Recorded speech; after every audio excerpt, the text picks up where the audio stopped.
Shalom dan selamat hari Minggu buat saudara dan saudariku yang masih setia bergabung bersama kami untuk mempersiapkan diri kita untuk memahami firman Tuhan sebagai firman yang menghantarkan dan mengajarkan adik-adik kita di ibadah KKR di minggu ini. Saudaraku, kita akan dipersiapkan, kita akan diingatkan kembali satu karya Tuhan yang terbesar untuk boleh kita pahami, untuk boleh kita sampaikan bagi setiap anak-anak Tuhan. Besar harapan kita kepada Tuhan pada saat ini, kita akan diberikan kekuatan, diberikan pertolongan, diberikan petunjuk, dan diberikan hikmat sorgawi, agar senantiasa firman ini berguna dan berdampak bagi setiap orang yang mendengar dan mengimani dan melakukannya di dalam kehidupan sehari-hari. Kita meminta pertolongan kepada Tuhan di dalam doa kita. Kita berdoa. Kami mensyukuri segala perbuatan-Mu yang ajaib, Tuhan. Kau begitu baik dan selalu baik bagi kami. Izinkan pada saat ini kami akan merenungkan firman-Mu yang akan kami tebarkan, kami ajarkan kepada anak-anak sekolah minggu. Mari Bapa di surga, pimpinan dan kasih-Mu menguatkan kami untuk dapat berkata-kata tentang kebenaran-Mu. Di dalam nama Yesus kami mengucap syukur dan berdoa. Haleluya, amin. Saudaraku, kita akan melihat firman Tuhan yang menjadi renungan kita di hari Minggu ini. Yang pertama yang menjadi ayat hafalan di hari Minggu tanggal 3 Maret 2024, yaitu Matius 16 ayat 24. Ini adalah sebagai ayat hafalan dan yang menjadi renungan kita dari kitab Lukas pasal 23 ayat 26. Kami akan membacakan firman ini kepada kita sekalian. Ketika mereka membawa Yesus, mereka menahan seorang yang bernama Simon dari Kirene yang baru datang dari luar kota. Lalu diletakkan salib itu di atas bahunya supaya dipikulnya sambil mengikuti Yesus. Inilah yang menjadi bahan renungan di hari Minggu ini. Dan yang menjadi tema adalah Simon dari Kirene. Shalom buat seluruh anak Tuhan yang terkasih. Kabar baik, kabar sukacita yang kita terima dari Tuhan mengantarkan kehidupan kita, melayakkan kita, membukakan hati dan pikiran kita agar firman ini boleh kita pahami dan boleh kita sampaikan kepada orang yang perlu untuk dibimbing melalui arahan firman Tuhan pada hari Minggu ini. Saudaraku, kalau kita berbicara tentang mengikut Yesus, tentu ini adalah sebuah komitmen. Mengikut Yesus, tentu kita paham sebagai pengikut Yesus itu di dalam hidup kita, siapa orang yang akan kita ikutkan. Apa tujuan kita mengikut Dia? Kenapa Dia yang harus kita ikutkan? Kalau kita berbicara siapa yang harus kita ikutkan, tentu jawaban kita dari firman Tuhan ini adalah Yesus.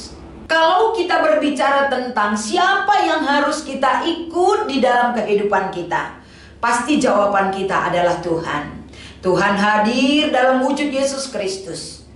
Kenapa kita harus mengikut Yesus Kristus? Kenapa bukan yang lain? Karena melalui Dialah jalan keselamatan yang Tuhan anugerahkan bagi kehidupan kita. Yesus adalah anak Allah yang Dia berikan bagi kita agar melalui kehadiran Yesus di dunia ini, sosok penyelamat bagi dunia ini akan kita pahami dan imani dan mempercayai Yesus hadir bagi kehidupan kita. Memberikan sebuah komitmen untuk mengikut Yesus, saudaraku. Ini adalah satu hal yang perlu kita tanamkan dan camkan di dalam hidup kita. Mengikut orang yang kita ikuti itu menjadi sebuah keputusan yang jelas, sebuah komitmen. Yang namanya komitmen itu apapun resikonya, kita harus berani menanggung resikonya.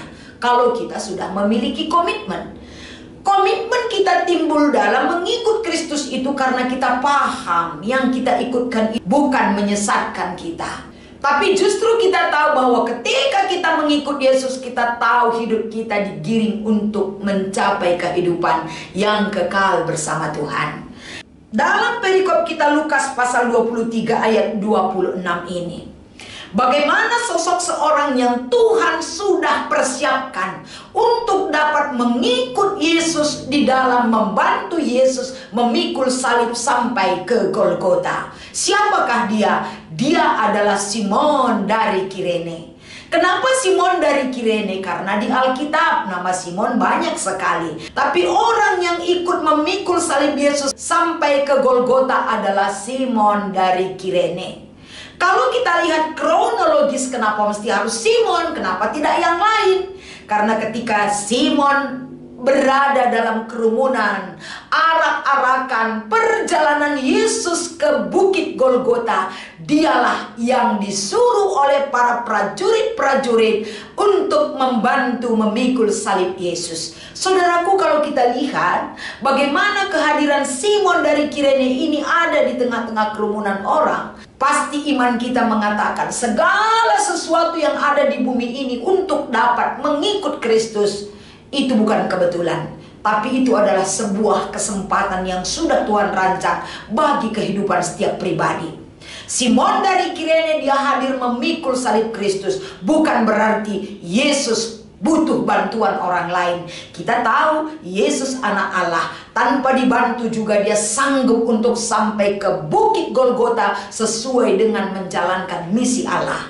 Tapi kehadiran Simon dari Kirene menyatakan bahwa ajaran Yesus di dalam bacaan remaja kita, Matius 6 ayat 23 sampai dengan ayat 25.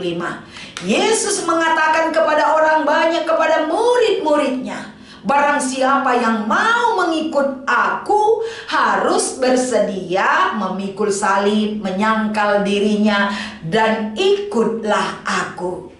Persyaratan yang dikatakan oleh Yesus ini adalah sebuah kesempatan secara real dan nyata sudah dilakukan oleh Simon dari Kirene. Walaupun memikul salib kita tidak artikan itu secara hurufiah, tapi salib itu adalah sebuah penderitaan, perjuangan hidup, harus butuh kekuatan untuk bisa memikul salib-salib kita yang ada di dunia ini.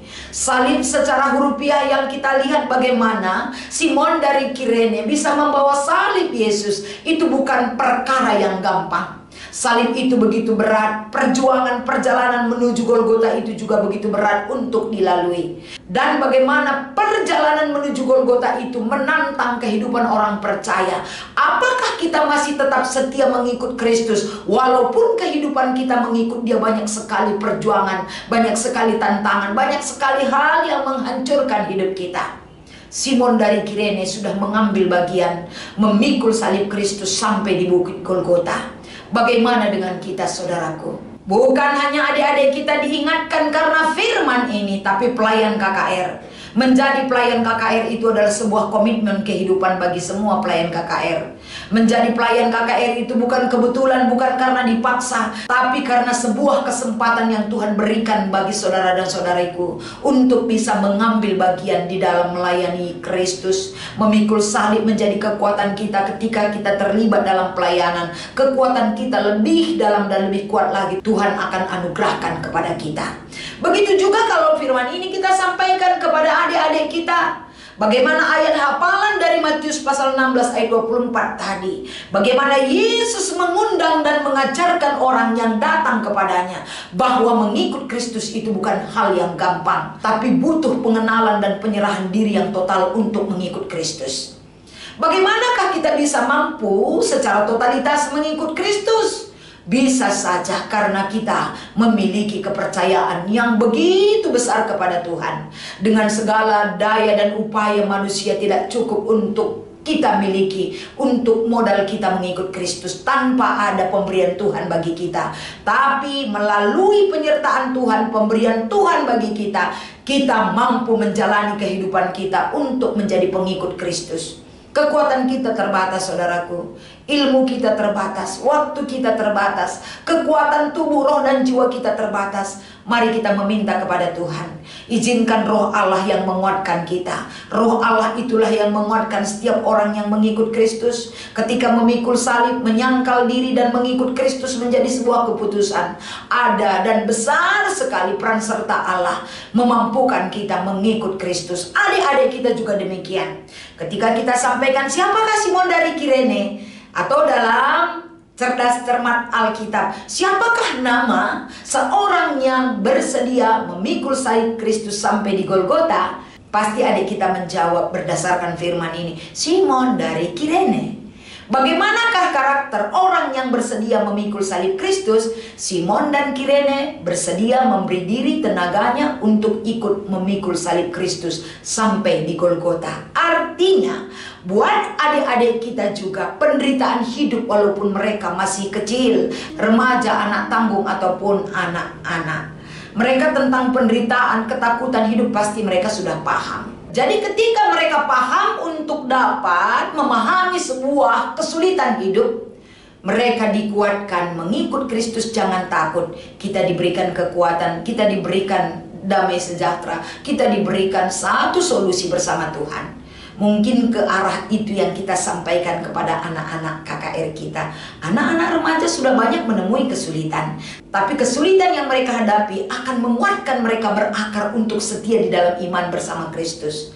Kalau anak batita, balita dan anak kecil, mungkin melalui nyanyian kita mengajarkan mereka mengikut Yesus adalah keputusanku dan lain sebagainya. Banyak lagu-lagu pujian yang dengan gerakannya kita bawa mereka agar melalui nyanyian yang kita sampaikan dan melibatkan mereka, mereka juga terekam dalam memori mereka bahwa mengikut Yesus itu sejak dari usia batita mereka sudah mendengar dan digaungkan ke telinga mereka bagaimanakah mengikut Yesus yang seharusnya ditanggung dan dijalani orang yang setia dan yang percaya kepadanya. Demikianlah firman Tuhan yang boleh kami sampaikan sebagai renungan di hari Minggu ini. Kiranya Simon dari Kirene adalah orang-orang masa kini yang bisa memperjuangkan, yang bisa kokoh, yang bisa kuat, yang bisa memberi diri untuk tetap setia berjalan dalam iringan Tuhan. Mereka mengikut Tuhan Yesus karena mereka percaya dan memiliki iman yang begitu besar kepadanya. Kiranya firman ini menguatkan setiap pelayan dan orang yang akan mendengarkan ajaran yang kita sampaikan. Kiranya Tuhan Yesus menguatkan kita dan kita aminkan kekuatan itu pasti kita terima dalam hidup kita. Tuhan Yesus memberkati. Kita berdoa. Terima kasih atas segala kebaikan-Mu Tuhan. Penyertaan-Mu yang ajaib menguatkan setiap orang yang percaya. Berkati firman ini agar menjadi kekuatan bagi setiap anak-anak-Mu. Di dalam nama Yesus kami mengucap syukur dan berdoa. Haleluya. Amin.